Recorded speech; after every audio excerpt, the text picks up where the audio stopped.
L'Ukraine remplit-elle les 3 conditions de son association avec l'Union européenne, portant sur la justice sélective, les réformes électorales et les réformes judiciaires? J'espère bien que l'Ukraine pourra remplir ces 3 conditions d'ici le sommet de Vilnius fin novembre. Sur certains points, je vois un réel progrès, surtout concernant les réformes judiciaires et la loi électorale. Nous avons certains problèmes en matière de justice sélective, en particulier le cas de Mme Tymoshenko, qui est très compliqué à plusieurs points de vue. D'un point de vue juridique, d'un point de vue politique, d'un point de vue psychologique. Mais si Mme Tymoshenko n'est pas libérée d'ici le sommet de Vilnius, le traité d'association sera-t-il signé ou non? Je pense qu'il est trop tôt pour penser à un tel scénario, d'autant que c'est une question importante pour moi, parce que je suis dans le processus. Je suis membre de la mission spéciale du Parlement européen, et je pense que nous devons utiliser tous les arguments en notre possession, ne ménager ni notre temps ni nos efforts pour trouver une solution.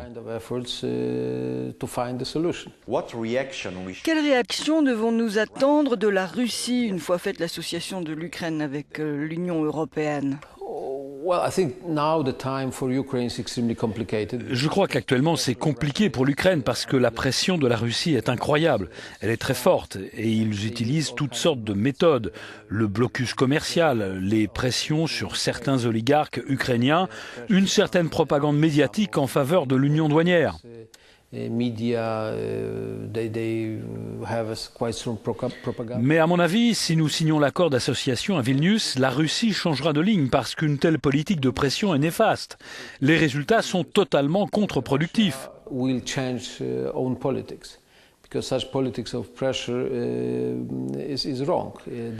Aujourd'hui, avec le blocus russe, le nombre des partisans de l'Union européenne a augmenté, y compris chez les russophones.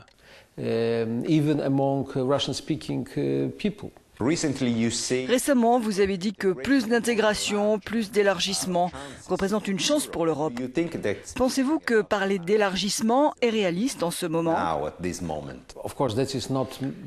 Je vais vous dire, bien sûr, actuellement ce n'est pas très populaire de parler d'élargissement, mais ce n'est pas seulement réaliste, nous en avons besoin. L'Europe ne peut pas dire à ses États européens, des pays européens comme l'Ukraine, la Serbie ou d'autres, que remplissant tous les critères, ils ne peuvent pas faire partie de notre communauté.